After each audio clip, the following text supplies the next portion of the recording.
இன்றைக்கி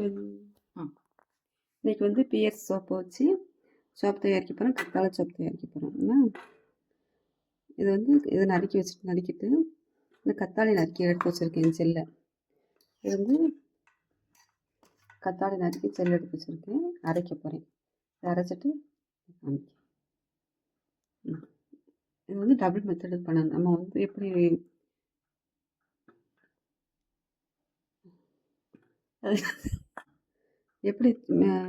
மிளகு சோப்பை வச்சு நம்ம தமிழ் பேர் டபுள் மெத்தட் பண்ணோமோ அதே மாதிரி நம்ம இந்த பிஎஸ்ஐ சோப்பை வச்சு என்ன செய்தோம், நம்ம அதே மாதிரி டபுள் மெத்தட் பண்ண போகிறோம்.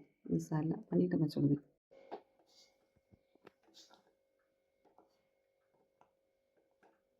சோப்பும் தான் இப்படி பண்ணிட்டாங்க. மெல்ட்டானதுக்கும் நல்லா மெல்ட்டானதுக்கும் உங்களுக்கு காமிக்கேன்.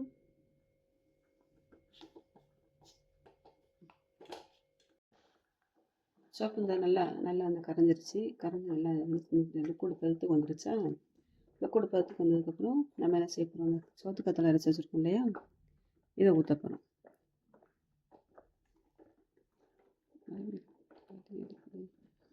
சரி, சோத்து கத்தலை இந்த இதில் ஊற்றணும்.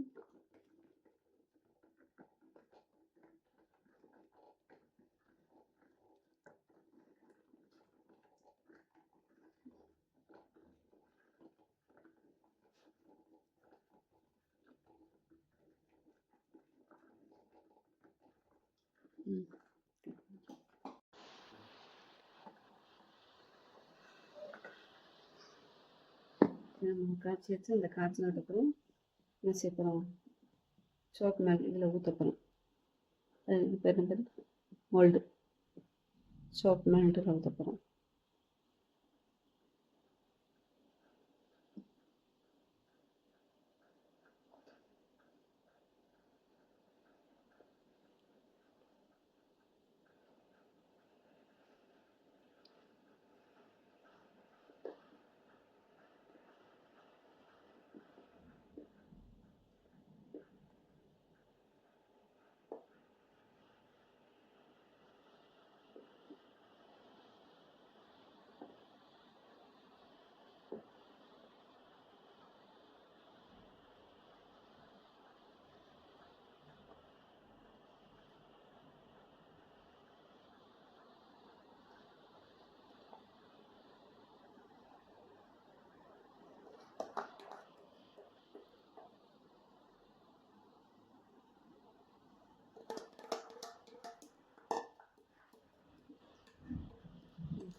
அவ்வளோ கட் பண்ணிக்கலாம்.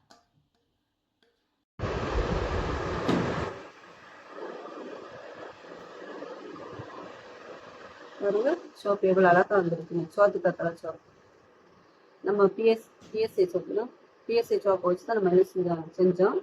அது 1.5 பீஸை வச்சு தான் நான் செஞ்சதில் எனக்கு வந்து என்ன செஞ்சிச்சு, 3 சோப்பு கிடச்சிச்சு.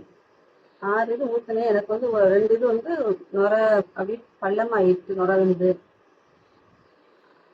அது அப்படின்னு சொல்ல வேண்டாம். அதுக்கு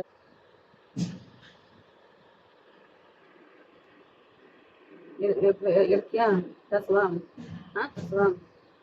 இல்லை நம்ம வந்து சோத்து கத்தலை வச்சு செஞ்சுருக்கோமா சோப்பு.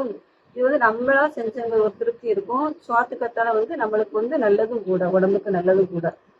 இதை வந்து நம்ம வந்து செஞ்சுக்கலாம். நம்ம வீட்லேயே நம்ம செஞ்சு நமக்கு தேவையானது சோப்பு வந்து செஞ்சு வச்சுக்கலாம். கட் பண்ணிக்கலாம்.